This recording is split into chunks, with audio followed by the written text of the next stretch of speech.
सहनावतु सहनौ भुनक्तु सह वीर्यं करवावहै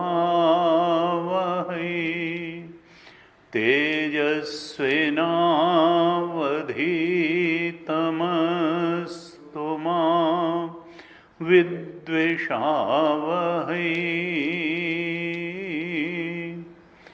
ॐ शान्तिः शान्तिः शान्तिः।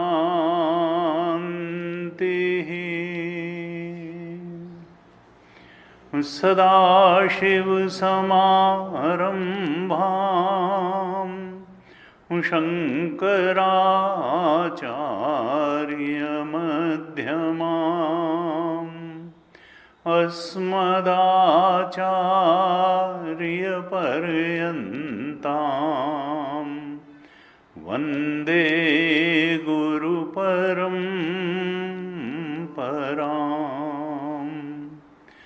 अज्ञानतिमिरान्धस्य ज्ञानाञ्जनशलाकया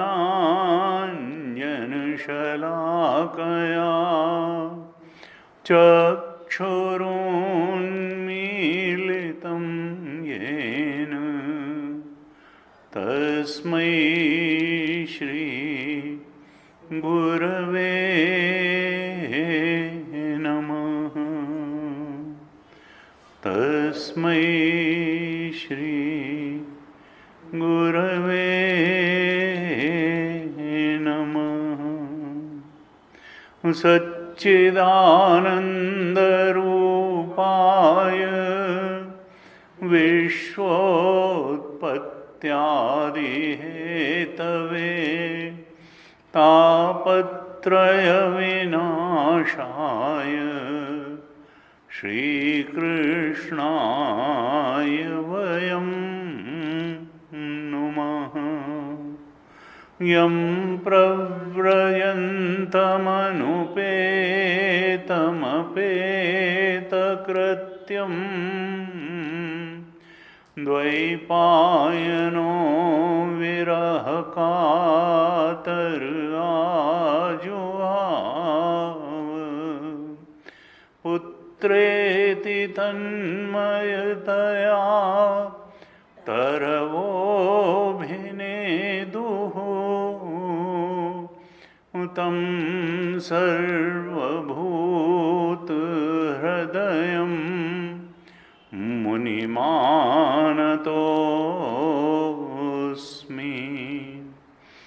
तं सर्वभूतहृदयं मुनिमानतोऽस्मि।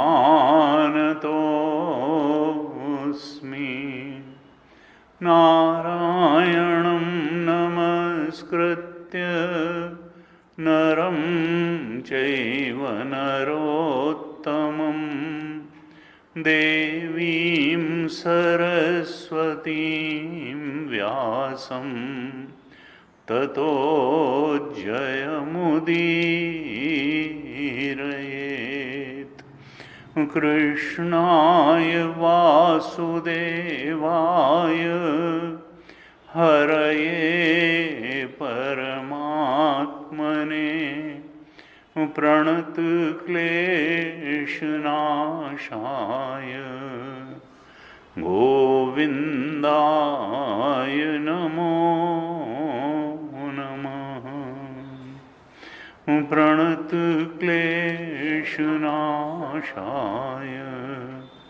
गोविन्दाय नमो नमः।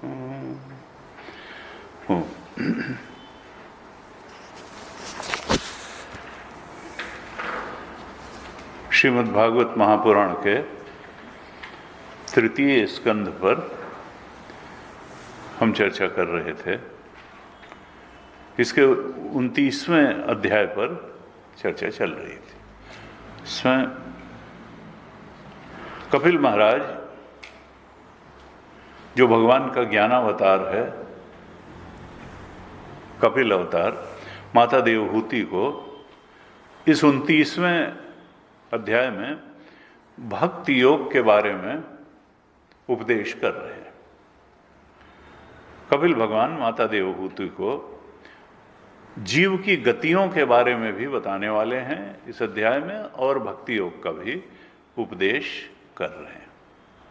हमने पिछली कक्षा में चर्चा की थी कि कपिल भगवान ने 4 प्रकार की भक्ति का वर्णन किया, जो कि मूल रूप से गुणों पर आधारित भक्ति है। एक तामसी भक्ति, एक राजसिक भक्ति, एक सात्विक भक्ति और एक निर्गुणी भक्ति। निर्गुणी त्रिगुणातीत में पहुंचा देने वाली भक्ति। और देखा जाए तो ये 3 गुणों का ही खेल तो हमारी जिंदगी है, पूरा संसार है, और लक्ष्य तो त्रिगुण के अतीत चले जाना है। यानी भक्ति से मुक्ति तक, मोक्ष तक पहुंचाना, यानी त्रिगुण के अतीत तक पहुंच जाना, अपनी चेतना को क्रमशः ऊपर उठाते उठाते, अगर तमोगुणी बातों में फंसी पड़ी है तो रजोगुणी बात तक, रजोगुणी बात में चेतना फंसी है तो फिर सात्विक तक, और सात्विक में भी रुक नहीं जाना है, बल्कि वहां से सत्वातीत तक या त्रिगुणातीत तक चेतना को उठा लेना है। और बस उसके ऊपर फिर उठने का कोई रास्ता नहीं है, क्योंकि त्रिगुण के अतीत अपना स्वरूप है, आत्मा है, ब्रह्म स्वरूप है, सच्चिदानंद स्वरूप है। वहीं पर जा करके जब यह चेतना अपने त्रिगुणातीत स्वरूप में जा करके दृढ़ता से स्थित हो जाती है, दृढ़ता से स्थिर हो जाती है, बस तब मनुष्य जीवन का लक्ष्य प्राप्त हो जाता है। इस जीव को अपनी चरम और परम गति की प्राप्ति हो जाती है।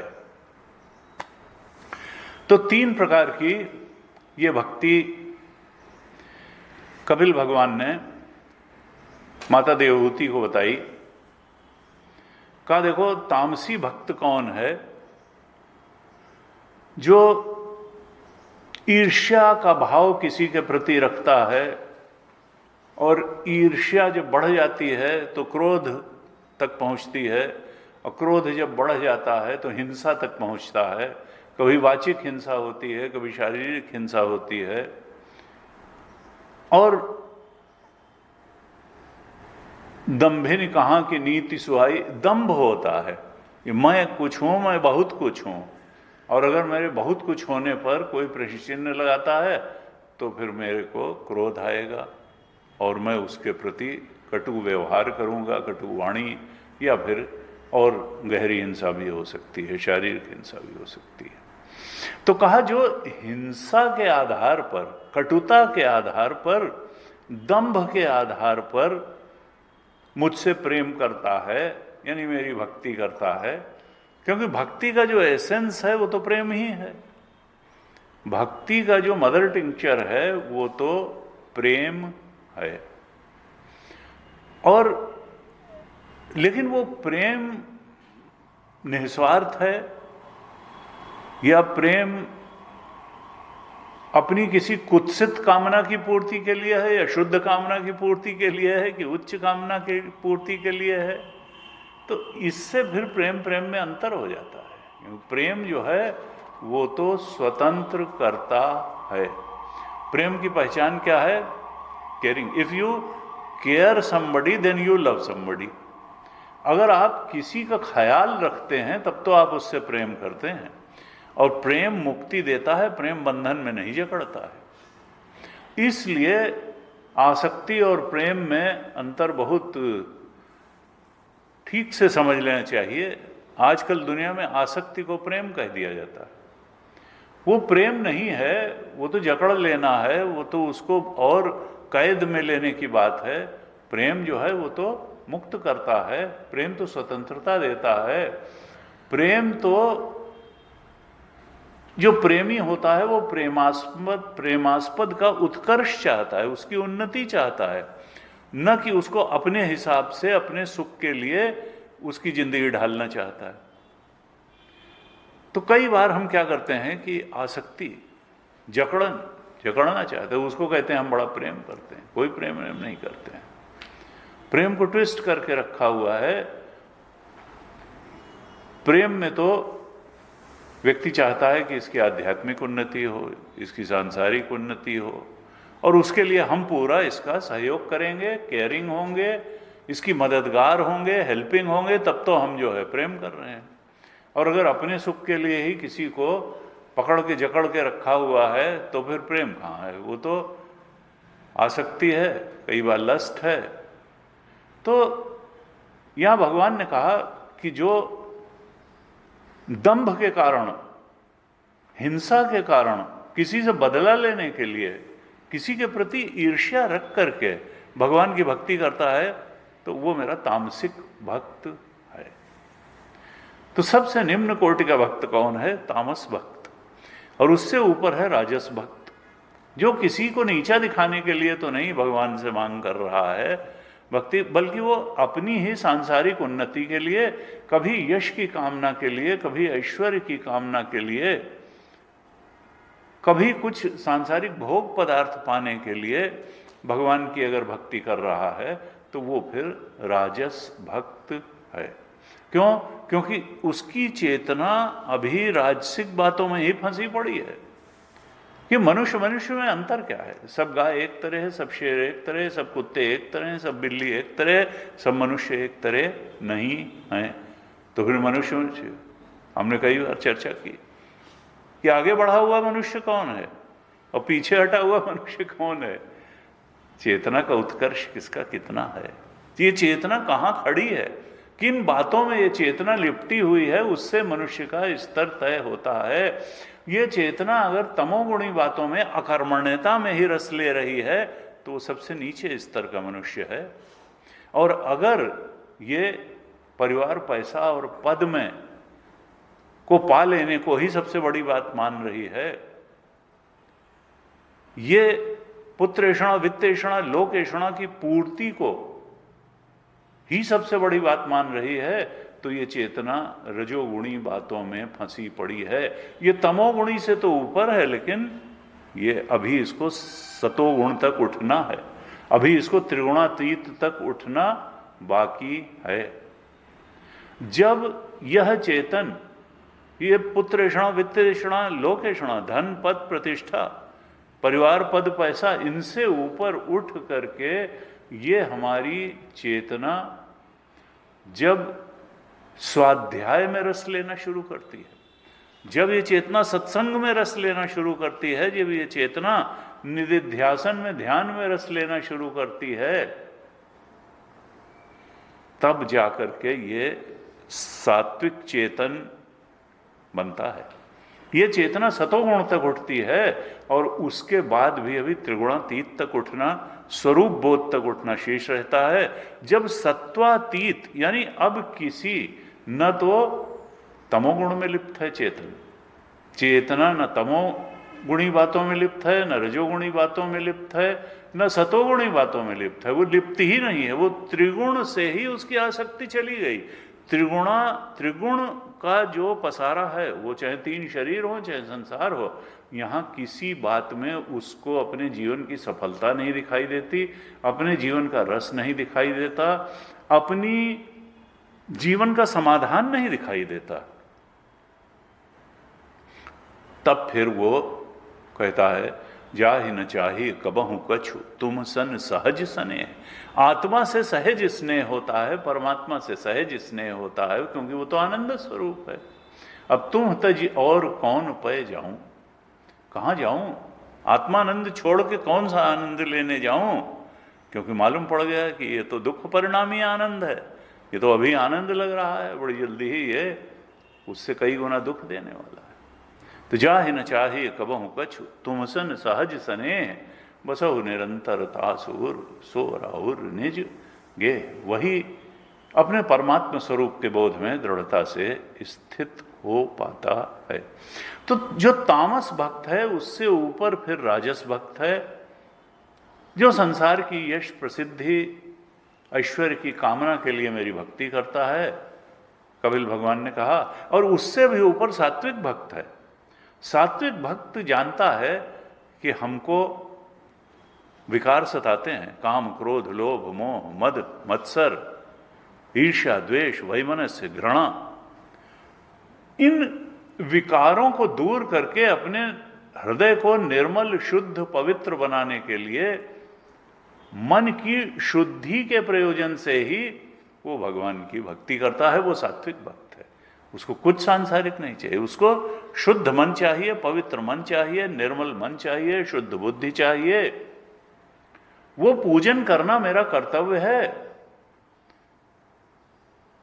क्योंकि भगवान की भक्ति के बिना वो जानता है कि कुशल भी नहीं होगा, सुख भी नहीं होगा, जीवन में शांति नहीं होगी।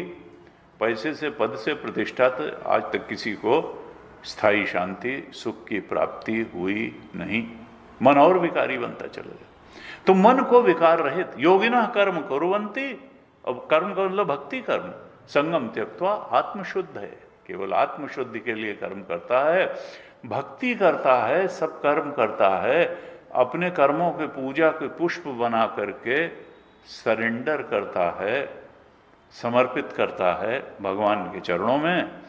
कहा वो मेरा सात्विक भक्त है।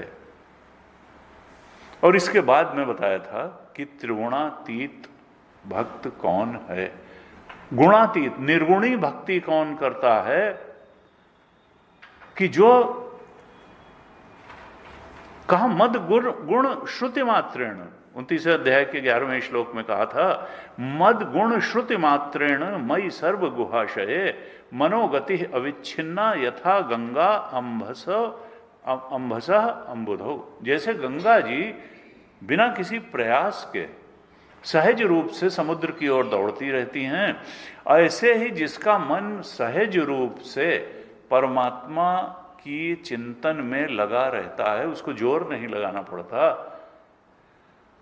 का वो मेरा निर्गुण भक्त है। क्योंकि उसकी भक्ति कारण रहित है और निरंतर है, अहेतुकी है और अव्यवहिता भक्ति है। कहा ऐसी भक्ति करने वाला अतिव्रज्य त्रिगुणम मद भावा उपभावाय उपपद्यते। ऐसी जो निर्गुणी भक्ति करने वाला है, 14वें श्लोक में कहा कि वो त्रिगुणम अतिव्रज्य, त्रिगुण को पार करके भगवत भाव में प्रतिष्ठित हो जाता है, आत्मभाव ब्रह्म भाव में प्रतिष्ठित हो जाता है। और वही तो सबसे बड़ी उपलब्धि है। ये ब्रह्म भाव, आत्मभाव, परमात्मा भाव, भगवत भाव में दृढ़ता से और हमेशा के लिए स्थित हो जाना, यही ब्रह्मबोध है, यही आत्मबोध है, यही परम गति है और यही मनुष्य जीवन का सर्वोच्च प्राप्तव्य है। पशु पैदा होते हैं, मनुष्य के अलावा सारे प्राणी पैदा होते हैं, वो कोहम कस्तुम कुत आयाता, ये प्रश्न उनमें नहीं आता है कि मैं कौन हूं, मेरा जीवन क्या है, मेरे जीवन का लक्ष्य क्या है, मैं यहां आया क्यों हूं। मनुष्य में ही इतना विवेक है कि वो अपने जीवन के बारे में ही प्रश्न उठा सकता है और उनका उत्तर खोज सकता है। मैं हूं कौन, मैं शरीर ही हूं या मैं चेतन हूं। ये जड़ संसार ही सत्य है या चेतन भी? चेतन सत्य है। ज्यादा सत्य कौन है? एक सत्य है तो जड़ सत्य है कि चेतन? जड़ से चेतन पैदा हुआ कि चेतन से जड़ पैदा हुआ? तो चेतन से जड़ पैदा नहीं हो सकता, तो फिर चेतन है, जड़ है क्या? तो उनका कुछ नहीं है, तुम्हारी भ्रांति है, जड़ और कहीं कुछ नहीं है। तुलसीदास यह चिद विलास जग बूझत बूझत बूझे, रघुपति भगति वारी छालित जल बिनु प्रयास ही सूझे। और तुलसीदास यह चिद विलास जग बूझत बूझत, यहाँ एक चैतन्य का ही विलास है, जड़ नाम की सत्ता ही नहीं है। मूढ़ व्यक्ति को आत्मा का जो अज्ञान रखता है, उसकी वृत्ति में ये संसार है। हमने पिछली कक्षा में बड़ी विस्तार से चर्चा करी थी। ये जगत वृत्ति से जाना ही नहीं जाता है, ये वृत्ति में ही है। वृत्ति, क्योंकि जिसके न रहने पर जो नहीं रहता है और रहने पर रहता है, वो उससे अलग उसकी कोई सत्ता नहीं होती है। सीप से अलग चांदी की कोई सत्ता नहीं, आकाश से अलग नीलिमा की कोई सत्ता नहीं, किरणों से अलग पानी की कोई सत्ता नहीं, सांप से, रस्सी से अलग सांप की कोई सत्ता नहीं। जागृत और स्वप्न में जब वृत्ति रहती है तभी संसार भी रहता है। डीप स्लीप में वृत्ति नहीं रहती तो संसार भी नहीं रहता है। समाधि में वृत्ति नहीं रहती तो संसार भी नहीं रहता है। तो वृत्ति के रहने पे ही संसार रहता है, वृत्ति के न रहने, इसका मतलब संसार का अस्तित्व वृत्ति से अलग कुछ है ही नहीं। संसार वृत्ति से केवल जाना नहीं जाता है, ये रहता भी वृत्ति में ही। और जैसे सपने में हमको लगता था वो स्वप्न वृत्ति में संसार था, लगता था बाहर है, ऐसे ही जागृत की वृत्तियों में संसार है, लगता है बाहर है। लेकिन ये भ्रम किसका टूटेगा?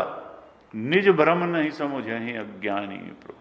जिसका अंतःकरण बहुत शुद्ध हो गया, भक्ति से भर गया, निर्गुणी भक्ति से भर गया, जो सत्वातीत स्थिति में पहुंच गया, आत्मा में जाग गया, वही जान पाएगा कि संसार बाहर कहीं कुछ नहीं था, संसार तुम्हारा भ्रम मात्र था, वृत्ति का खेल था संसार। जैसे सपने की सृष्टि वृत्ति का खेल थी, ऐसे ही जागृत की सृष्टि भी वृत्ति का खेल है। लेकिन जैसे सपने में खड़े होकर सपने और वृत्ति का खेल है ये नहीं मालूम पड़ता था, ऐसे ही जागृत में खड़े होकर ये बात नहीं मालूम पड़ पाएगी कि जागृत वृत्ति का खेल है। इसके लिए आत्मा में जागना ही पड़ेगा, और वो जागने का मार्ग शुद्ध अंतःकरण से होकर के जाता है और गुरु के उपदेश से होकर के जाता है। गुरु जब बताएगा तत्वमसि प्रज्ञानम ब्रह्म अयम आत्मा ब्रह्म अहम ब्रह्मास्मि, और उसके बोध तक पहुंच जाएगा, खाली बौद्धिक नहीं, बोध। और मनुष्य में वो क्षमता है कि वो परोक्ष ज्ञान को अपरोक्ष बोध तक ले जा सकता है। जब अपरोक्ष ज्ञान होगा, बोध हो जाएगा इस बात का कि नहीं, हम आत्मस्वरूप हैं, ये आत्मा ब्रह्म स्वरूप है, तो फिर इस संसार की कोई जरूरत नहीं रही। इसकी जरूरत इच्छाओं के ट्रैप में फंसे हुए चेतन को है। चाह गई चिंता गई मनुआ बेपरवाह, जाको कछु न चाहिए सोई शांसा। रामतीर्थ कहते थे मैं बादशाह हूं, बादशाह राम आए हैं। किस चीज का बादशाह? आत्मराज्य का बादशाह, संसार के छोटे छोटे राज्य का बादशाह नहीं। आत्मराज्य मैंने पा लिया है, मैंने वासनाओं को मिटा दिया है, मैं निर्गुणी भक्ति से ब्रह्म स्वरूप के बोध में पहुंच गया। अब हमको आत्मा का राज्य मिल गया, परमात्मा का राज्य मिल गया। अब हम दीन दुखी बन के नहीं टहल रहे हैं। अब संसार की कोई बात हमें चोट नहीं पहुंचा सकती है, और सुख की पराकाष्ठा तो हमें स्वरूप में ही प्राप्त हो गई। अब भटकना क्या और क्यों भटकना और किसके पीछे भटकना? तो कहा सारी भ्रांति जो है मिट गई, क्योंकि भ्रांति तो अपने आत्मा के अज्ञान के कारण ही थी। मोह था कि सत्य है क्या, संसार सत्य है कि आत्मा सत्य है, परमात्मा सत्य है या दोनों सत्य है या एक ही सत्य है, तो क्यों सत्य है? भ्रम अगर मिटा और सत्य का बोध हुआ तो फिर द्वैत मिटा और द्वैत की कोई बात नहीं है। तब मालूम पड़ जाएगा कि न कश्चित जायते जीव संभवोस्य न विद्यते। मांडूक्य कारिका में कहा गौड़पादाचार्य जी ने कि न कश्चित जायते जीव, कोई ऐसा नहीं है, कुछ भी पैदा नहीं हुआ है। न कश्चित जायते जीव संभवोस्य न विद्यते, क्योंकि कुछ पैदा हो इसका कारण ही नहीं है। वैसे समझाने के लिए कॉज एंड इफेक्ट कहा जाता है कि every effect has a cause, every effect has a cause. लेकिन ये शुरुआती बच्चों की बात है कि भाई हाँ ये शरीर का कारण पंचभूत है और पंचभूत का कारण जो है वो तन्मात्राएं हैं और तन्मात्राओं का कारण अहंकार है और अहंकार का कारण जो है वो समष्टि बुद्धि है, महत्तत्व है, हिरण्यगर्भ है, हिरण्यगर्भ का कारण ईश्वर है और ईश्वर तो मायोपाधिक ब्रह्म है और ब्रह्म ही ब्रह्म सत्यम जगन मिथ्या। तो वो कार्य कारण संबंध से भी समझाते हैं। लेकिन जब ये होता है कि ये शरीर क्यों मिला, तो उन्होंने कहा ये प्रारब्ध के कारण मिला। पूर्व जन्मों में जो हम कर्म करके आए उन कर्मों के कारण ये जो प्रारब्ध बन गए, जो कर्म फल देने के लिए परिपक्व हो गए, उन परिपक्व को कर्मों का भोग देने के लिए ये शरीर चूंकि सबसे उपयुक्त था तो ये मिल गया। यानी इस शरीर का कारण क्या है, इस शरीर रूपी कार्य का कारण क्या है, पूर्व जन्मों के कर्म प्रारब्ध। तो ये तो इफेक्ट है, इसका काज है कर्म, और अगले शरीर के लिए फिर जो कर्म परिपाक होगा। तो उन्होंने कहा तो पिछले कर्म में जो कर्म करके आए उनकी वजह से शरीर, तो फिर पिछला शरीर किसके लिए जो है जो मिला था वो उसके पहले के शरीरों में जो कर्म कर, उसके पिछले शरीर का जो है जो शरीर मिला था वो उसके पिछले शरीरों में। अगर अनादिकाल से ये परंपरा चल रही है कर्म और शरीर की, तो पहले शरीर था कि पहले कर्म था? अगर शरीर नहीं था तो कर्म किया कहाँ? और अगर शरीर था ही तो जब कर्म ही नहीं था तो शरीर बना कैसे? तो मामला गड्ढमड्ढ होने लगता है। ये कार्य कारण संबंध जो है ये सब समझाने, तो मांडूक्य कारिका में गौड़पादाचार्य जी ने कहा ये सब ढकोसलेबाजी है, कार्य कारण संबंध कहीं एग्जिस्ट ही नहीं करता। तुम कभी सिद्ध नहीं कर पाओगे कि बिना कारण कोई बात नहीं होती। ना ना, ये बिल्कुल व्यर्थ है कार्य कारण संबंध। पहले अंडा की पहले मुर्गी, पहले मुर्गी की पहले अंडा, पहले बीज की पहले अंकुर, पहले पेड़ हुआ कि पहले बीज हुआ? खोजते रहो, कहीं कुछ नहीं है। न कश्चित जाए न निरोधो न चोत्पत्ति। उन्होंने कहा कभी न कोई प्रलय होता है, न कोई उत्पत्ति होती है। न बद्धो न च साधका, न कहीं कोई बंधन है, न कहीं कोई मुक्ति है, न कोई साधक है, न कोई सिद्ध है। न निरोधो न चोत्पत्ति, कहीं प्रलय नहीं है, निरोध नहीं है, कहीं उत्पत्ति नहीं। कहीं बॉन्डेज हो तो लिबरेशन हो, कोई बंध ब्रह्म को कभी। ये सब भ्रांति है। वो सांप हो तब तो मरे, सांप तो है ही नहीं। ये तो अज्ञानी जीव को वहां सांप दिख रहा है जहां रस्सी है। अज्ञानी जीव को वहां नीलिमा दिख रही जहां नीलिमा नाम की कोई चीज ही नहीं है। तो कहा कि देखो वहां तक पहुंच जाना, उस बोध तक पहुंच जाना कि न कश्चित जायते जीव संभवो, इसका कोई कारण ही नहीं है उत्पत्ति का। एतत् तद उत्तमम सत्यम यत्र कश्चिन न जायते, यही सबसे बड़ा सत्य है कि कुछ भी पैदा ही नहीं हुआ है। जो पैदा ही नहीं हुआ तो मिटने की कोई बात ही नहीं। ये सब भ्रम है। भ्रम से उत्पन्न चीज जब है ही नहीं, वो सांप कहाँ पैदा हुआ और कहाँ मरेगा? ये संसार कहाँ पैदा हुआ, ये शरीर कहाँ पैदा हुए हैं, वो कहाँ मरेंगे? लेकिन ये बात जरा देर से समझ में आएगी। ये तब समझ में आएगी जब आत्मा में जागना हो जाएगा। जागृत में खड़े खड़े ये बात नहीं समझ में आएगी। सपने में खड़े खड़े ये बात बिल्कुल समझ में नहीं आती थी कि सपना झूठा है और यहाँ की चीजें न पैदा हुई हैं न मरेगा, न यहाँ कि जो आर्थिक दरिद्रता तुम्हें प्राप्त हो गई है, धन की कमी सपने की, वो कहीं न धन है न कमी है न कुछ है, न कहीं वो शरीर है सपने में जो मिला था, उस शरीर का कोई मतलब नहीं है। ऐसे ही जागृत के शरीर का कोई मतलब नहीं है, ऐसे ही जागृत के किसी चीज का कोई मतलब नहीं है। ये केवल तुम वासना इच्छा रूपी नींद में सो रहे हो, इसलिए सब कुछ बहुत सच्चा लग रहा है। या निशा सर्वभूतानाम तस्यामि जागृति संयमी यस्याम जागृति भूतानि सा निशा पश्यतो मुने। जो जाग गया है, जो ज्ञानी है, जो आत्मबोध ब्रह्मबोध में जाग गया, उसको ये रात लगती। मोह निशा सब सोव निहारा। ये नहीं कहा कि कुछ लोग, केवल ज्ञानी ही जागता है और सब सो रहे हैं।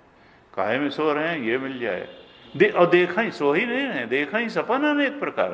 अब मकान इतना बड़ा बन जाए, गाड़ी बड़ी, पद इतना मिल जाए, सैलरी इतनी बढ़ जाए, ये हो जाए, मौत तो आने ही ना पावे। अरे जिंदा भी थे कि मौत ही कहाँ की जिंदा, कहाँ है। उड़िया बाबा से उसने पूछा किसी ने कि बाबा लगता है हमको ब्रह्म ज्ञान हो गया है, तो ये बताइए कि अगला जन्म हमारा होगा कि नहीं होगा। तो उड़िया बाबा ने कहा कि ये बताओ तुम्हारा ये जन्म हुआ है कि नहीं हुआ है। तो उन्होंने कहा खैर ये जन्म तो हुआ है। तो उन्होंने कहा तब अगला भी होता रहेगा। तुमको कोई ब्रह्म ज्ञान वगैरह नहीं हुआ है, तुमको भ्रम हुआ है कि तुमको अगर ब्रह्म ज्ञान हुआ होता तो जैसे सपने से जागने के बाद मालूम पड़ जाता है कि सपने के शरीर का कोई मतलब नहीं था, ऐसे ही यहाँ भी मालूम पड़ा कि ये शरीर न पैदा हुआ था, इसका क्या मतलब है, इस शरीर का, संसार का भी क्या मतलब है, सृष्टि का क्या। तुलसीदास जी ने साफ लिख दिया, भाई मोह निशा सब सोवन निहारा, देखा ही सपन अनेक प्रकार। ये डिजायर्स के फुलफिलमेंट के सपने देख रहे हैं, वही सपना दिक्कत, देख ही सब। तो फिर कोई जागा है कि नहीं? यही जग जामिन जागा, यहां योगी जागता है। ये जगत रूपी रात्रि में योगी जागता है, परमारथी प्रपंच। और वो कहां जागा है? परमार्थ में। न निरोधो न चोत्पत्ति न बद्धो न च साधका न मुमुक्षुर न वै मुक्ता इति ऐसा परमार्थता। ये सब जो कहते हैं ना व्यावहारिक सत्य है और प्रातीतिक सत्य है, रस्सी में सांप दिख जाना प्रातीतिक सत्य है, प्रतीत है, और जगत से तो व्यवहार किया जा सकता है तो वो व्यावहारिक सत्य है। हाँ, ये हम भी मानते हैं कि पारमार्थिक सत्य आत्मा है, पारमार्थिक सत्य। ये सत्य को भी 3 कैटेगरी में बता देना, ये भी समझाने की बात है। असल में सत्य तो एक ही है और वो है पारमार्थिक सत्य, वो है ब्रह्म तत्व का बोध। इसके अलावा जो प्रातीतिक सत्य है, जिसको हम कहते हैं आकाश में नीलिमा जो प्रतीति मात्र है, या सांप में रस्सी जो रस्सी में सांप जो प्रतीति मात्र है, ये प्रातीतिक सत्य भी कुछ नहीं है। और व्यावहारिक सत्य भी प्रातीतिक सत्य जैसा है, वो सत्य है ही नहीं। व्यवहार सत्य नहीं है। हालांकि ये भी तय है कि व्यवहार के धरातल पे किया जाएगा, परमार्थ के धरातल पे कोई व्यवहार नहीं होता है। लेकिन शंकराचार्य भगवान ने ब्रह्मसूत्र भाष्य में लिखा कि व्यवहार अहम और इदम को मिला के किया जाता है, जबकि इदम की कोई सत्ता नहीं है। अहम इदम मम इदम नैसर्गिको अयम लोक व्यवहार मिथ्या ज्ञान निमित्ता। व्यवहार मिथ्या ज्ञान के निमित्त से ही होता है, परमार्थ में रह के कोई व्यवहार संभव नहीं है। ब्रह्म का ब्रह्म के साथ, चेतन का चेतन के साथ कोई व्यवहार संभव नहीं है। जब चेतन और जड़ मिलते हैं, जड़ चेतन ही ग्रंथि परी गई, जब ये ग्रंथि बनती है वो झूठी है। जदप मृषा तमः प्रकाशवत, अंधकार और प्रकाश, चेतन और जड़ का कोई मिलन हो सकता है? अंधकार और प्रकाश कहीं मिल सकते हैं? नहीं। तो ये अजीब गड्ढमड्ढ है, कहीं कारण कार्य नहीं है, कुछ नहीं है। बीज पहले कि अंकुर पहले, कि मुर्गी पहले कि अंडा पहले, कि शरीर पहले कि कर्म पहले, कुछ नहीं है। ये जब जाओगे तो कार्य कारण भाव मिथ्या, कार्य कारण भाव अपने आप में मिथ्या है। कॉज एंड इफेक्ट का कोई मतलब नहीं है, एक ही चीज है। क्यों कुछ पैदा हुआ, किस कारण से सांप पैदा हुआ रस्सी में? तुम्हारी अज्ञानता के कारण। इसीलिए कहा अविद्या अस्मिता राग द्वेष अभिनिवेश पंच क्लेश, ये अज्ञानजन्य है संसार। सपना भी अज्ञानजन्य था, जागृत भी अज्ञानजन्य है, सुषुप्ति भी अज्ञानजन्य है।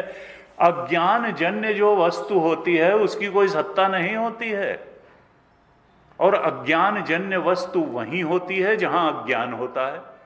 अगर सांप अज्ञानजन्य है तो सांप क्या रस्सी में है? अज्ञान अगर बुद्धि में है तो वो अज्ञानजन सांप भी बुद्धि में ही है, और बुद्धि से ही उसका निवारण भी होना है। वहां वो है ही नहीं तो वहां लाठी डंडे से पीट के थोड़ा चला जाएगा। अज्ञान का जब निवारण होगा बुद्धि से, तो फिर अज्ञानजन वस्तुओं का भी निवारण हो, फिर जगत का भी निवारण हो जाएगा। तो कहा कि तो हमको जीवन का लक्ष्य मालूम होना चाहिए, निर्गुणी भक्ति तक पहुंचना। स्वार्थ सांच जीव कर एहा, मन क्रम वचन राम पद नेहा। हमको अपने स्वरूप का अनुसंधान करना चाहिए, हमको निर्गुणी भक्ति करनी चाहिए, हमको सत्य का अन्वेषण करना चाहिए। यही जीव का सबसे बड़ा स्वार्थ है। जो परमार्थ तक पहुंचा दे वही स्वार्थ है। जो व्यवहार में ही फंसाए रहे वो स्वार्थ नहीं है। स्वार्थ सच्चा स्वार्थ क्या है कि मनक्रम वचन राम पद, हम अपने स्वरूप के बोध तक पहुंच जाएं, निर्गुणी भक्ति तक पहुंच जाएं, अपने स्वरूप के ब्रह्मत्व के बोध तक पहुंच जाएं। ये बात कपिल महाराज ने बताई थी इन 4 स्तर की भक्ति के रूप में। तामसी भक्ति चेतना हिंसा दंभ अहंकार में फंसी हुई है। राजसिक भक्ति अभी परिवार पैसा पद पुत्रेषणा वित्तेषणा की पूर्ति के लिए भक्ति कर रहे हैं तो रजोगुणी भक्ति है। अंतःकरण की शुद्धि के लिए, अंतःकरण को विकार रहित बनाने के लिए भक्ति अगर कर रहे हैं तो सात्विक भक्ति है। और बिना किसी कारण के भक्ति अगर कर रहे हैं तो वह निर्गुणी भक्ति है। और ऐसी भक्ति कारण रहित और निरंतर होगी। कांस्टेंट रिमेम्बरेंस तभी सधेगा जब हम जान जाएंगे कि उसके अलावा तो साधने लायक कुछ है ही नहीं। तो फिर वो सहज रूप में हम उसके स्मरण में रहेंगे। ऐसे बताया था। अब ये भक्ति बताने के बाद में कहते हैं कई बार क्या होता है कि भक्ति को भी लोग जो नशे के रूप में लेने लगते हैं। गुरु जी कहते थे कि देखो, मदहोशी में डूब जाने का नाम भक्ति नहीं है। कई बार लोग कहते हैं ऐसा वातावरण बन गया कि साहब क्या बात है। तो ताड़ी पी के भी बन जाता है वातावरण, ताड़ी पी के बन जाता है, दारू पी के बन जाता है, भांग खा के। गुरु जी बताते थे हमारे गांव के पास में रोज चिलम फूकते थे, गांजा पीते थे, और वो जो है कहते थे बाबा जी जो है उनका गांजा, उनका बच्चा बस गांजा लगाने के बाद फिर सब तीर्थ कर ही आते हैं। बद्रीनाथ भी जाते हैं, केदारनाथ भी जाते हैं, काशी विश्वनाथ भी जाते हैं, महाकाल भी जाते हैं। क्या बढ़िया पूजा होती है उस समय, क्या कहना। तो कहीं मैं भी सोचता था कि बाबा साधु बनेंगे तो गांजा तो पीना ही पड़ेगा। गांजा तो फिर पता चला कि नहीं, ऐसी कोई आवश्यकता नहीं है। गांजा पीने से भक्ति का कोई मतलब नहीं है कोई। तो ये कहा कि देखो, मदहोशी को भक्ति कई बार मान लेते। गुरु जी कहते थे ऐसी भी संस्थाएं हैं जहां तगड़े तगड़े लोग उछल उछल कर नाचते हैं और उसको भक्ति कहते हैं। तगड़े तगड़े लोग उछल उछल कर नाचते हैं और उसको भक्ति कहते हैं। और ऐसा कुछ मदहोशी का वातावरण बना देते हैं कि लगता है कि जैसे बहुत कुछ उतर रहा है। वो कुछ नहीं, वो एक साइकोलॉजिकल टाइप का कुछ इनग्रॉसमेंट है, उतरना है। उससे कुछ ज्यादा लाभ होने वाला नहीं है।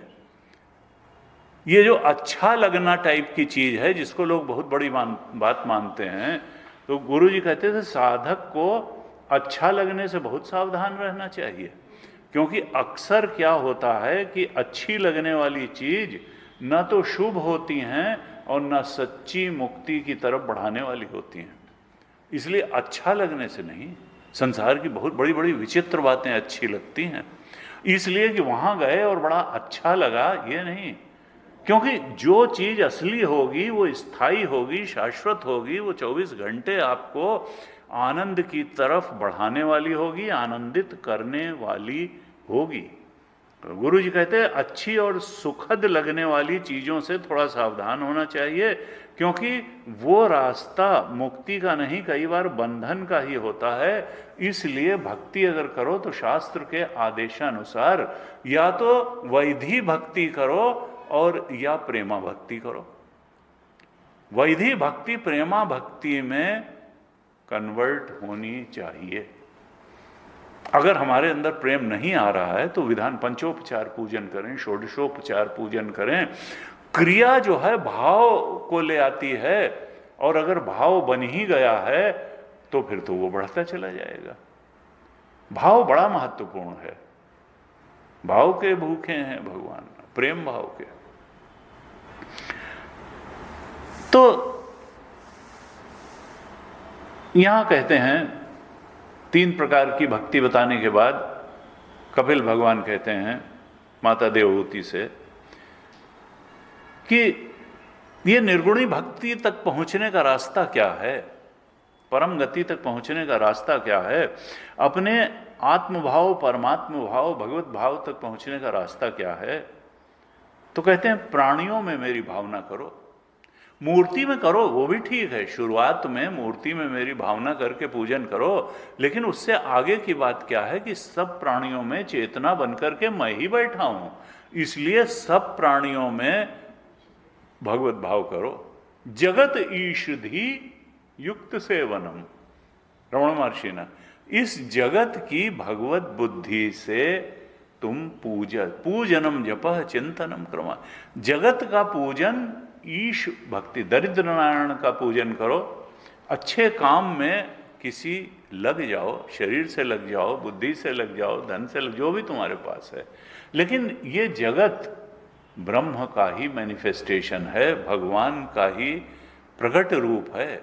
जगत में ईषधि, भगवत बुद्धि करके जगत की सेवा करो। ये मूर्ति पूजा से ऊपर की भक्ति है। लेकिन केवल सोशल वर्क नहीं, केवल ये नहीं कि हम तो बहुत बड़े दान देने वाले हैं और देखो हम दीन दुखियों की सेवा कर रहे हैं। नहीं, उसने तुमको अपनी सेवा का अवसर दिया। गुरु जी कहते थे वहां जब जाना ना सेंटर, ये नहीं कि देखो भाई हम बड़े भारी प्रवचनकार हैं, हम बड़े भारी संत हैं और हम तो भाई बता रहे हैं, देखो लोग सुने ना। तुम तो कृतज्ञ होगे करना कि उन्होंने तुमको प्रवचन करने का श्रोताओं ने अवसर दिया। तुम अनुग्रहित तो हो करके अपनी बात को कहना, अहंकार ग्रस्त हो करके नहीं। उसी प्रकार से अनुग्रहित हो करके हम जब सेवा करते हैं जगत की, भगवत भाव रख करके करते हैं, तब फिर हमारा अंतःकरण शुद्ध होता है और हम उस निर्गुणी भक्ति की तरफ बढ़ते हैं। तो यहाँ कहा कपिल भगवान ने कि प्राणियों में मेरी भावना करो, धैर्य और वैराग्य का अवलंबन लेकर के दीनों पर दया करो, यम नियमों का पालन करो, यम नियम का पालन करो, अध्यात्म शास्त्रों का श्रवण करो, मेरे नाम का संकीर्तन करो। मन को सरल रखो, मन को सरलता दे, क्योंकि मन जो है, आर्जवम बहुत बड़ा सद्गुण बताया। आर्जवम का मतलब सरलता, और हम जटिलता को कई बार उनसे ये कहा, जटिल व्यक्ति बहुत परेशान होता है। वो 10 लोगों से 10 अलग अलग बात कहता है और वो उसके माइंड पे प्रेशर क्रिएट करती है, बीपी बढ़ाती है। अब ध्यान ही नहीं इनसे क्या कहा क्या नहीं कहा, उससे क्या। सरल आर्जवम, गीता में कई बार ये बात आया। सरलता को सद्गुण माना गया। कहा सत्पुरुषों का, संत पुरुषों का संग करे, अहंकार का त्याग करे। इस प्रकार जो अनुष्ठान करेगा वो भक्त पुरुष का चित्त अत्यंत शुद्ध हो जाएगा, और उसके बाद जब वो सत्संग करेगा तो मुझ में उसका मन और शरणागत आश्रित होता चला जाएगा। अनायास ही उसका चित्त भगवद रमण में सहज रूप से प्रवृत्त हो जाएगा। ऐसा कहा। अब कहते हैं कि फिर कौन है जो इस प्रकार से चित्त शुद्ध करके और अपने परमात्म भाव को प्राप्त कर लेता है। कहते हैं जो भक्ति योग में तत्पर है और जिसका चित्त राग द्वेष आदि विकारों से मुक्त हो गया है, ये गीता में भी बार बार कहा, ये राग और द्वेष, ये काम और क्रोध, नाम चाहे जो दे लें, ये हमारे स्वरूप बोध में बहुत बड़ी बाधाएं हैं। और देखा जाए तो यही बाधा है। भाई इच्छा दो ही तरीके की होती है, या तो कोई चीज़ मिल जाए या कोई चीज़ ना आने पाए, जिससे जो परेशानी की बात है उससे दूर भागने की इच्छा होती है, और जो सुखद बात है उसको पा लेने की इच्छा होती है। यानी किसी चीज़ से संसार में राग है और किसी चीज़ से द्वेष है, किसी के प्रति टेम्पटेशन है, किसी चीज़ से फियर है। तो यही तो वासना है, यही तो इच्छा है, और यही तो बाधक है। हमारी इच्छाएं हमारी उन्नति में बाधक है। तो राग द्वेष आदि विकारों से जब चित्त शून्य हो जाता है, तब फिर इस शुद्ध चित्त, राग द्वेष से शुद्ध हुए चित्त से जब भगवत भजन किया जाता है, सत्संग किया जाता है, भगवत स्मरण किया जाता है, तब फिर ये चित्त उसी प्रकार से परमात्मा तक पहुंच जाता है। जैसे दृष्टांत देते हैं कि जिस प्रकार से वायु से उड़ करके गंध पुष्प से घ्राणेन्द्रिय तक पहुंच जाता है, कुछ समझ ही नहीं आता कि वायु ने कब उस पुष्प से सुगंध को उठाया और हमारे नासिका तक पहुंचा दिया। उसी प्रकार से राग द्वेष रहित चित्त कब अपने स्वरूप बोध तक पहुंच जाता है, कुछ समझ में नहीं आता सत्संग के माध्यम से। तो ये कहना चाह रहे हैं कि विकार रहित चित्त होना बहुत जरूरी, निर्मल शुद्ध पवित्र चित्त होना बहुत आवश्यक। इतना शुद्ध चित्त होगा तब हम कबीर की तरह कोई भी कह पाएगा कि मेरा हरि मुझको भजे मैं पायो विश्राम। मेरा हरि ही मुझको भजता है, मैं विश्राम से बैठ गया हूं, मैं पायो विश्राम। अब कहते हैं कपिल भगवान कि, और तुलसीदास जी ने भी कहा कि देखो कई बार लोग सोचते हैं भक्ति कहीं से भी शुरू की जा सकती है और किसी भी प्रकार के चित्त से की जाती है, और जो है ज्ञान के लिए तो साधन चतुष्टय चाहिए। और बड़ी उनका मोरे प्रौढ़ तनय समज्ञानी बालक सुत सम दास अमानी। भगवान कहते हैं नारद जी, मेरे ज्ञानी जो है मेरे बड़े पुत्र के समान है, जो अपना भला बुरा समझता है, और कुछ अपने आप भी चलेगा, कुछ मैं भी बनाऊंगा रास्ता। लेकिन बालक सुत्सम दास अमानी, जो मेरा दास है, भक्त है, लेकिन अमानी, अहंकार से ग्रस्त नहीं, वो पूर्व जन्म वाले जो कागुशुंडी थे वो नहीं, कि जिस पर इतना विवाद चलता है। कि कहा कि देखो मैं जो ज्ञानी है वो भी बड़े पुत्र हैं मेरे, प्रौढ़ तनय हैं, और भक्त मेरे छोटे लड़के की तरह है। तो छोटे लड़के को माता पिता ज़्यादा केयर करते हैं, भगवान भी अपने भक्त की ज़्यादा केयर करते हैं क्यों भटक न जाए। लेकिन फिर कहा ऐसा नहीं है कि वो कहीं से भी भक्ति शुरू कर लेगा।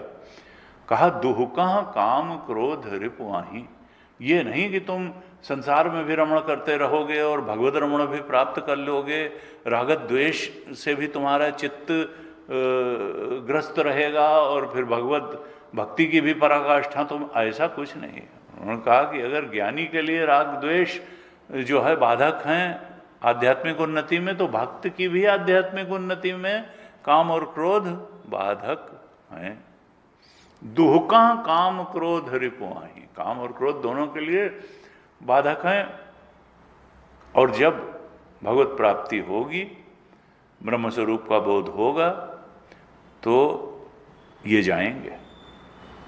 काम क्रोध वियुक्ता नाम यति नाम यत चेतसाम अभितो ब्रह्म निर्वाणम वर्तते विदितात्मनाम। 5वें अध्याय के अंत में कहा गीता में। कि जो योगी होता है, ब्रह्मबोध प्राप्त ज्ञानी है, वो इन दोनों से मुक्त होता है। और दोनों जो है मुक्ति पाता है, वो जीवन मुक्ति भी और विदेह मुक्ति भी। काम क्रोध वियुक्ता नाम। अब वो साधक नहीं है कि जिसको रोकना पड़ रहा है जोर कर करके, वो तो जान गया कि वहां पाने लायक कुछ है ही नहीं, वो वियुक्त हो गया। काम क्रोध वियुक्ता नाम यति नाम यत चेत। अब मन और चित्त और इंद्रियां इतनी संयमित हो गई, अब वो यति हो गया, सन्यासी। असली सन्यास तो यही है कि त्रिगुण मात्र से सन्यास हो जाए। यति नाम यत चेत साम। अभी तो ब्रह्म ने दोनों तरफ से ब्रह्म निर्वाण प्राप्त होता है, जीवन मुक्ति में भी और विदेह मुक्ति में भी। शरीर छूटने के बाद भी वो ब्रह्म स्वरूप में स्थित है और शरीर रहते भी अपने ब्रह्म बोध में स्थित है। अभी तो दोनों तरफ से ब्रह्म निर्वाण प्राप्त करता है। वर्तते विदिता, जो अपने सच्चे आत्म स्वरूप को जान लेता है, विदित आत्म नाम वर्तते, दोनों तरफ से ब्रह्म निर्वाण में ही बरतता है, जो विदित आत्म नाम है, जो अपने भगवत स्वरूप परमात्मा स्वरूप को जानता है। कहा कि देखो, मैं आत्मा रूप से सभी जीवों के हृदय में स्थित हूं, इसलिए ये बड़े ये क्रूशियल है और कई बार हमारी धारणाओं के विरुद्ध भी है जो बात यहां कही है। कपिल महाराज कहते हैं, जो लोग सब भूतों में स्थित, चेतना रूप से स्थित मुझ परमात्मा का अनादर करते हैं और केवल प्रतिमा में ही मेरा पूजन करते, यानी आदमियों को तो लात मार के भगाएंगे, गाली देंगे। कोई गरीब आदमी आ गया, भागो कहाँ से आ गए हमारे दरवाजे पे, अपना मुंह लेकर के गंदा सा, और प्रतिमा में बड़ा पूजन कर रहे हैं। उनका पूजा स्वांग मात्र है। अगर कोई दूसरे को नीचा दिखाने के चक्कर में लगा हुआ है और प्रतिमा पूजन करके अपने को बहुत बड़ा मान रहा है, तो उसकी पूजा स्वांग मात्र है। ये बात 29वें अध्याय के 21वें श्लोक में कही। कुरते अर्चा विडंबनम। अर्चना उसकी जो है, प्रतिमा में पूजा एक विडंबना है कि मनुष्यों को तो दुत्कार रहा है और प्रतिमा में पूजा कर रहा है, ये नहीं। फिर कहते हैं, इस बात को कई बार दोहराया यहां कपिल भगवान ने, कहा देखो, मैं सबका आत्मा बन करके, सबकी चेतना बन करके, मैं परमेश्वर सारे ही भूतों में, केवल मनुष्यों में ही नहीं, सारे चेतन प्राणियों में के हृदय में मैं स्थित। यानी प्राणी मात्र पर दया करनी चाहिए, तब आध्यात्मिक उन्नति होगी। और इसी को कहा गया, परम धर्म श्रुति विदित अहिंसा। अहिंसा से बड़ा धर्म नहीं है। और पर निंदा सम अघ नगरी सा। दूसरे के, क्योंकि निंदा क्या है? मानसिक चोट पहुंचाना। निंदा करके क्या होता है कि अरे वो आपके बारे में ये कह रहे थे, तो उसको शारीरिक चोट तो आपने नहीं पहुंचाई, लेकिन मानसिक चोट तो पहुंचाई निंदा करके। ठीक है, वो जैसा है वैसा है, वो बात कर। भाई दो तरीके के लोग होते हैं, बड़े प्रेम से आपके पास आएंगे और ऐसा लगेगा कि आपके बहुत बड़े प्रेमी हैं, और फिर आपको आपकी कुछ कमी बताएंगे धीरे से। तो इसका मतलब ये मत समझ लीजिएगा कि वो प्रेम से कोई नेक सलाह देने के लिए ये बात कर रहे हैं। वो ईर्ष्यावश दोष दर्शन करके नीचा दिखाने के लिए बात कर रहे हैं। नहीं तो कमी भी सब में होती है और अच्छाई भी सब में, सुमति कुमति सबके ओर रही। लेकिन मनुष्य की दुष्टता कब है? जब वो प्रेम का मुलम्मा चढ़ा करके और नेक सलाह के रूप में अपनी दुष्टता का प्रदर्शन करता है। वो ईर्ष्या से ग्रस्त होकर दोष दर्शन करता है और उसको आपकी खोपड़ी में ठोंकता भी है। अरे भाई, तुमने जान लिया तो क्या हमारे अंदर उधर? हम नहीं जान, हर आदमी जानता है कि हमारे अंदर क्या दोष है और क्या अच्छाई है। लेकिन छूटते ही किसी व्यक्ति से उसके दोषों को गिनाना शुरू करना बड़ी सलाह में, तो ये क्या है? असूया है। गुण तो उसमें कई होंगे, आपने देखे नहीं, दोष तुरंत ठोंका। तो सवाल यह है कि ये कहते हैं कि संतत्व के रास्ते पर कौन चलता है?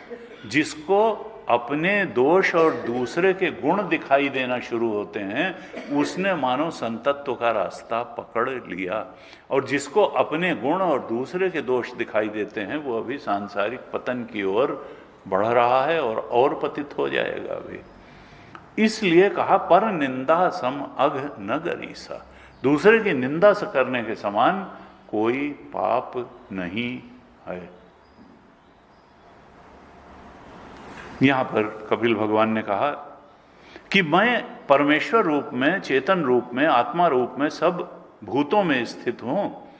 ऐसी दशा में अगर कोई मेरी तो उपेक्षा करता है, यानी जीवों का तो दिल दुखाता है, जीवों को शारीरिक रूप से कष्ट किसी भी रूप से कष्ट पहुंचाता है, उनकी मदद नहीं करता है, अगर कर भी सकता है, और केवल प्रतिमा पूजन में लगा रहता है, तो वो मानो भस्म में ही हवन करता है। भस्म में हवन करके हमारे क्या ना, सप्तवती, सप्त जिह्वा के रूप में जब अग्नि दहकती है यज्ञ कुंड में, तब उसमें आहुति देने से पुण्य होता है, वो अग्नि इष्ट देव तक जाती है।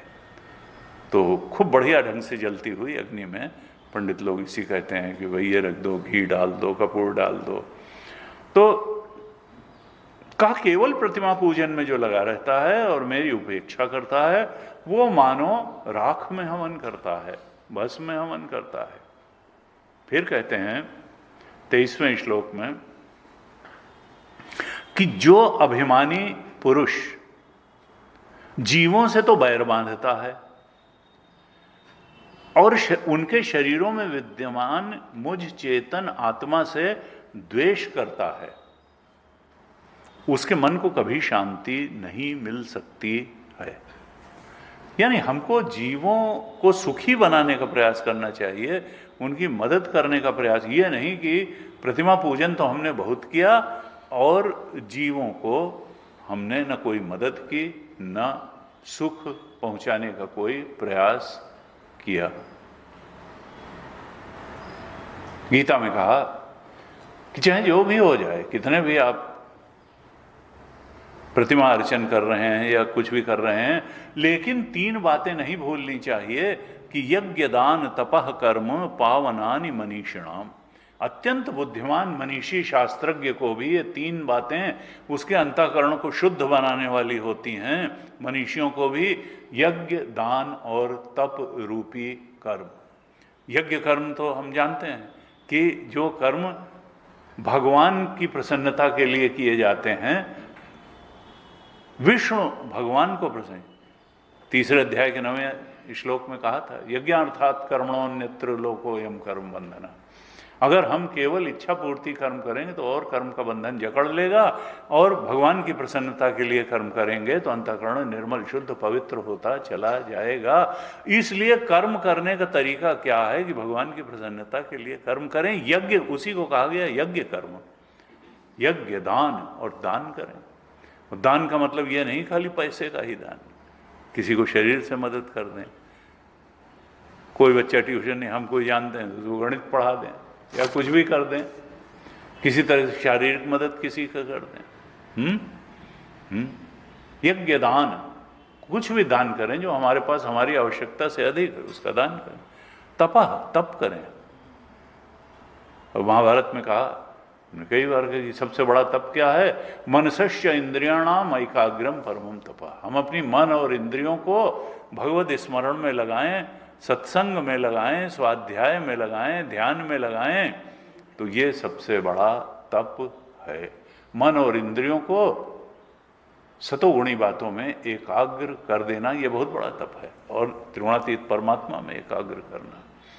तो यहां कहा कि जो शरीरों में विद्यमान, प्राणियों के शरीरों में विद्यमान मुझ आत्मा से तो द्वेष करता है और प्रतिमा में पूजन करता है, उसके मन को कभी शांति नहीं मिलेगी। शांति का तब लगी कुशल न जीव कहाँ, सपने हो मन विश्राम। जब लगी भजत न राम, कहूँ शोक धाम तज काम।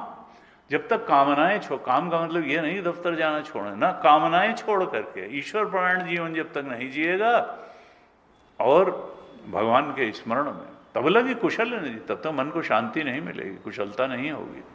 सपने हो मन विश्राम, जब लगी भजत न राम कहूँ। संसार का ही भजन अगर करेगा, राग और द्वेष में ही पड़ा रहेगा, इच्छा पूर्ति का ही भजन करता रहेगा, त्रिगुणातीत परमात्मा आत्मबोध के लिए कुछ करेगा नहीं, तब लगी कुशल न जीव कहूँ, सपने हो मन विश्राम। जब लगी भजत न राम कहूं शोक धाम, तब तक शोक का आलम्बन, शोक धाम बना रहेगा। ताजी कामनाएं छोड़ करके भगवत भजन जब तक नहीं करेगा तो शोक शोक शोक परेशानी। और अगर ये कर लिया तो तरति शोकम आत्मवित, जो आत्मवित है वो शोक के पार चला जाता है। ये बहुत बड़ा लक्षण एक बताया आत्मबोध।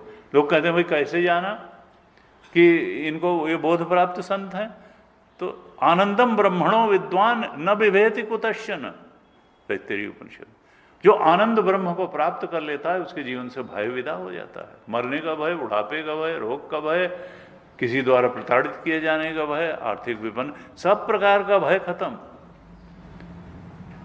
अगर भय है तो अभी थोड़ा पहले की स्टेज है।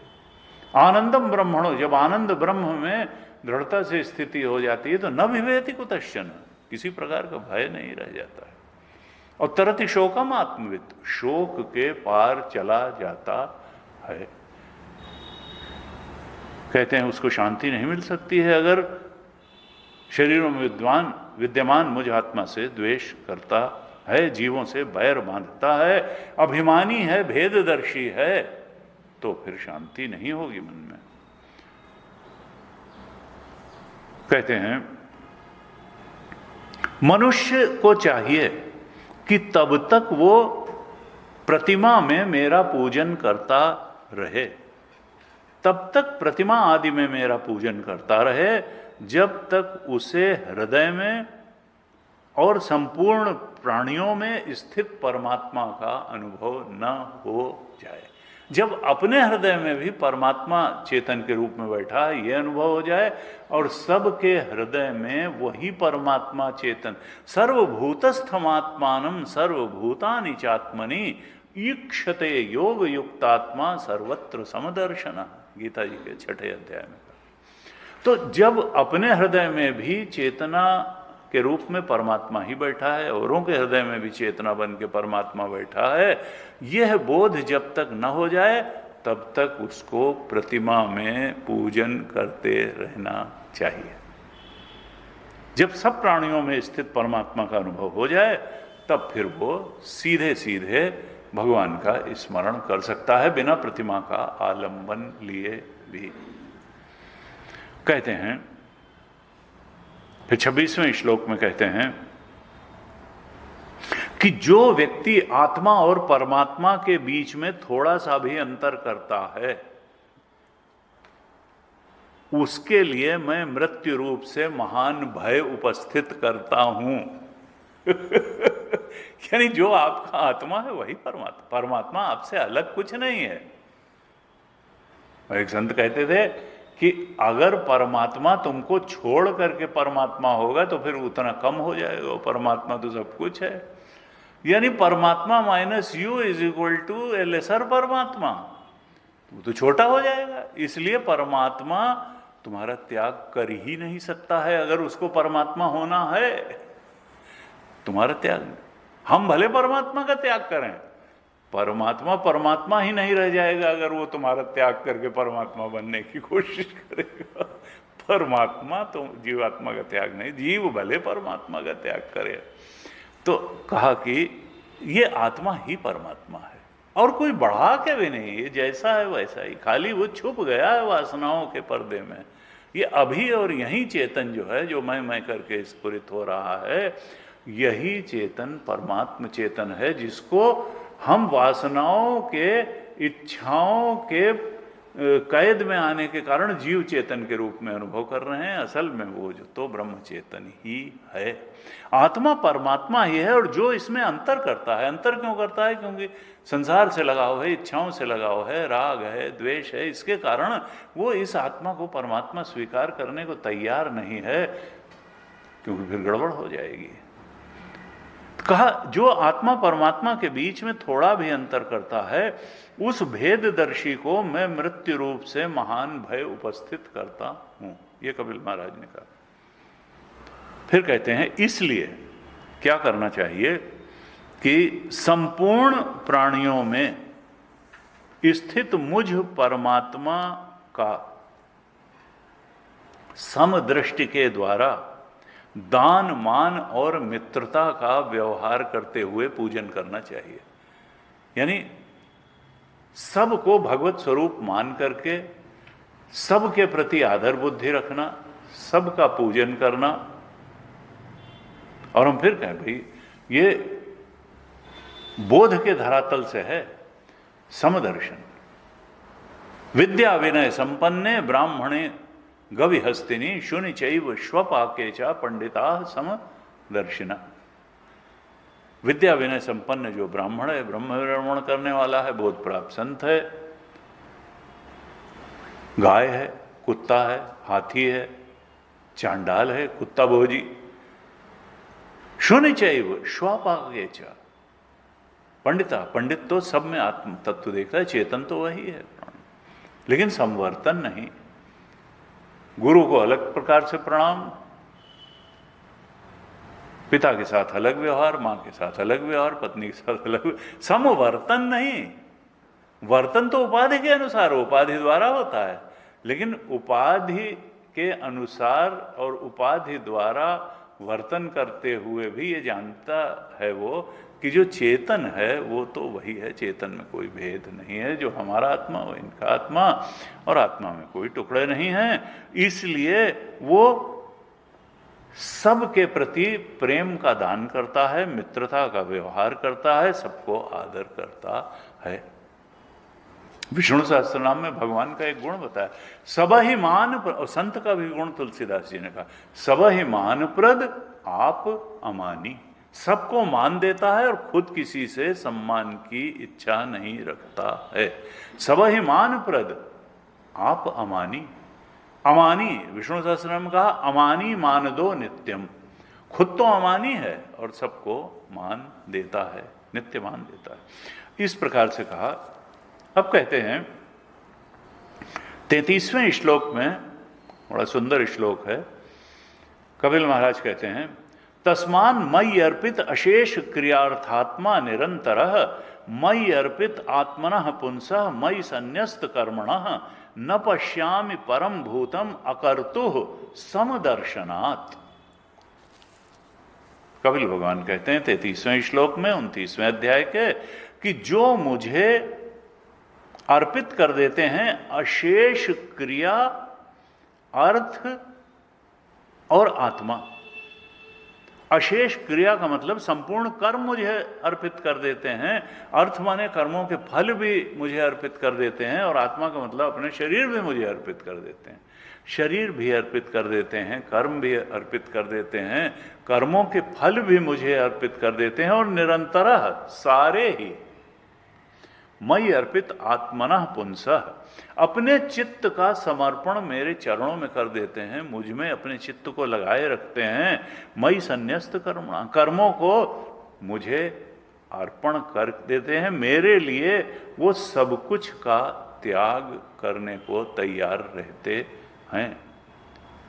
न पश्यामि परम, ऐसे जो मेरे भक्त हैं, ऐसे जो संत हैं, वही प्राणियों में सर्वश्रेष्ठ हैं। न पश्यामि परम, उनसे बढ़ करके श्रेष्ठ मैं किसी को नहीं मानता हूं। न पश्यामि परम भूतम, क्यों? क्योंकि यही लोग अकर्तुः समदर्शनात्, ये अकर्ता भी हैं और समदर्शन भी हैं। वही विद्या विनय संपन्न ब्राह्मण हैं, ये समदर्शन हैं और अकर्ता हैं। ये अहम इनका कर्ता नहीं है, इनके तो अब परमात्मा ही काम कर रहा है इनके शरीरों के माध्यम से।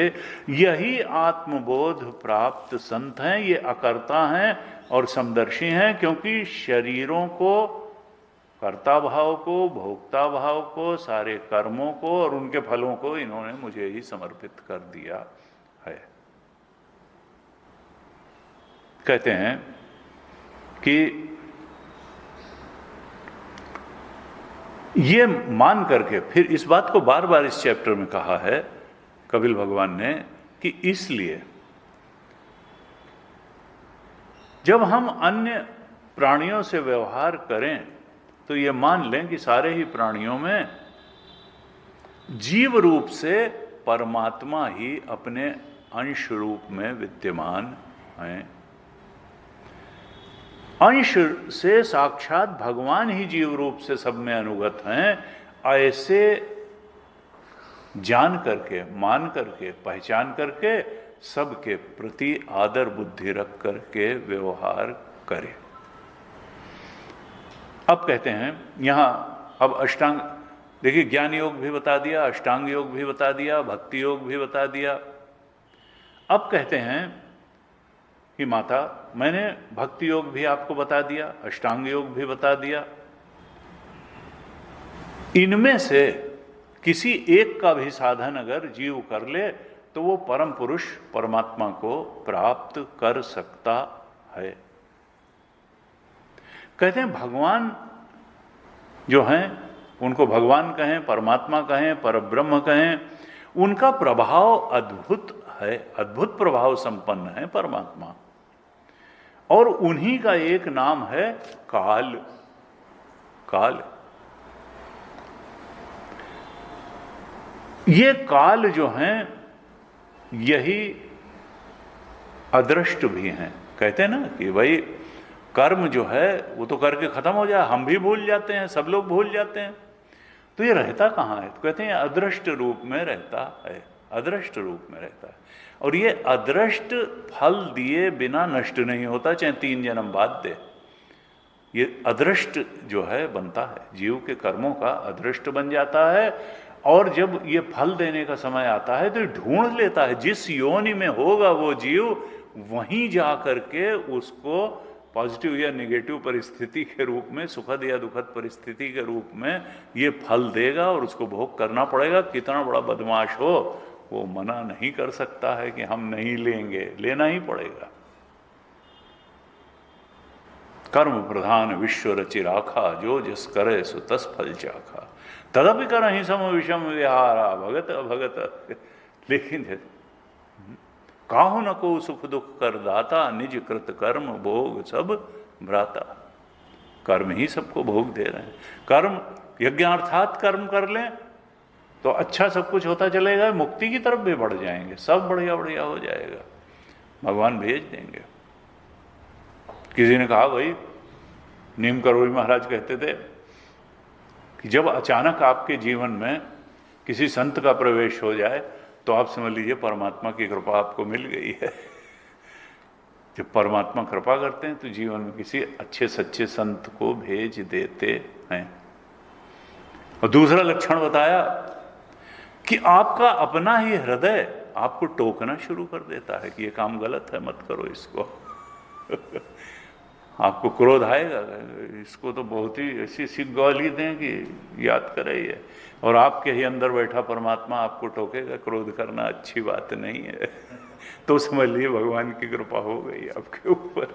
आपके ही हृदय में बैठी हुई परमात्मा जब बोलना शुरू कर देता है और गलत रास्ते पर न जाने की आपको सलाह देना शुरू करता है, अपनी आवाज़ जोर से बोलना शुरू करता है कि मत करो, मत करो, मत करो, और ये करो, ये करो, तब समझो कि परमात्मा की कृपा आ गई। बाहर से कोई संत आ गया और अंदर से भगवद वाणी सन्मार्ग में लगाने वाली और अन्यथा मार्ग से निवारण करने वाली भगवद वाणी जब जोर से बोलना शुरू हो जाए और बार बार बोले तो समझिए कि भगवान की कृपा आप पर अब अवतरित हो गई है। अब जो है मुक्ति ज़्यादा दूर नहीं है, अब भगवान ही साधना करा लेंगे और लक्ष्य तक पहुंचा ही देंगे। क्योंकि भगवान की कृपा, जीव तो कमज़ोर है, अपने प्रयास से कितना करेगा, कितना करेगा, लेकिन जब भगवान की कृपा होती है तो बहुत तेज़ी से फिर प्रगति होने लगती है। कहा ये जो अदृष्ट है ये फल देता है। कहते हैं जो जगत का शासन करने वाले ब्रह्मा आदि शक्तियां हैं उनको भी भगवान काल ही फल देने वाला है। यज्ञ कर्मों का भी फल देने वाला, दुष्ट कर्मों का भी फल देने वाला भगवान है, वही काल रूप भगवान है। क्योंकि काल में ही तो कर्म का परिपाक होता है अदृष्ट। तो काल जो है बहुत बड़ी शक्ति है। ये काल सर्वदा सजग रहता है और जो लोग भगवान को भूल करके भोगों के प्रमाद में ही पड़े रहते हैं, ये उन प्राणियों पर आक्रमण भी करता है और उनका संहार भी करता है। यानी जो भगवत स्मरण में बने रहते हैं उनका काल नहीं कुछ बिगाड़ सकता है। उनकी रक्षा तो भगवान करते हैं, काल उन पर प्रभाव नहीं हो सकता है। यमराज ने नचिकेता को बहुत प्रलोभन दिया कि इतनी लंबी आयु ले लो, ऐसा ले लो, राज्य ले लो, ये ले लो, वो ले लो। उसने कहा नहीं नहीं, हम तो बस यही जानना चाहते हैं कि परम सत्य है क्या, मृत्यु के परे है क्या, ये कुछ है भी सत्य के हम तो। फिर उन्होंने दिया और कहा कि भाई तुम्हारे जैसे शिष्य सबको मिला करें, मैं कृतार्थ हुआ तुम्हारे जैसे शिष्य को प्राप्त करके, जो डिगा ही नहीं संसार के इतने 5 वर्ष की तुम्हारी अवस्था, इतनी छोटी अवस्था में।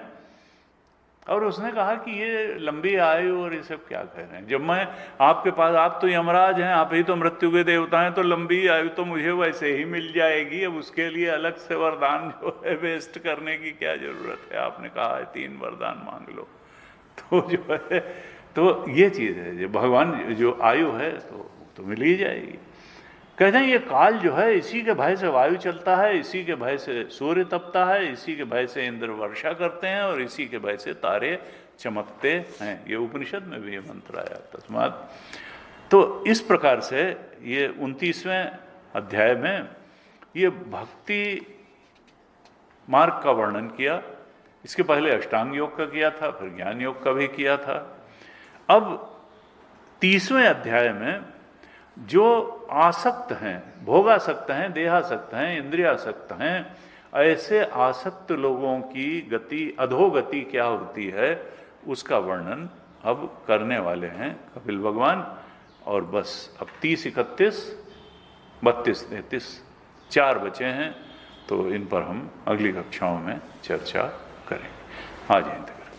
ओम पूर्णमदः पूर्णमिदं पूर्णात् पूर्णमुदच्यते पूर्णस्य पूर्णमादाय पूर्णमेवावशिष्यते। ओम शांति शांति शांति। हरिः ओम श्री गुरुभ्यो नमः। हरिः ओम।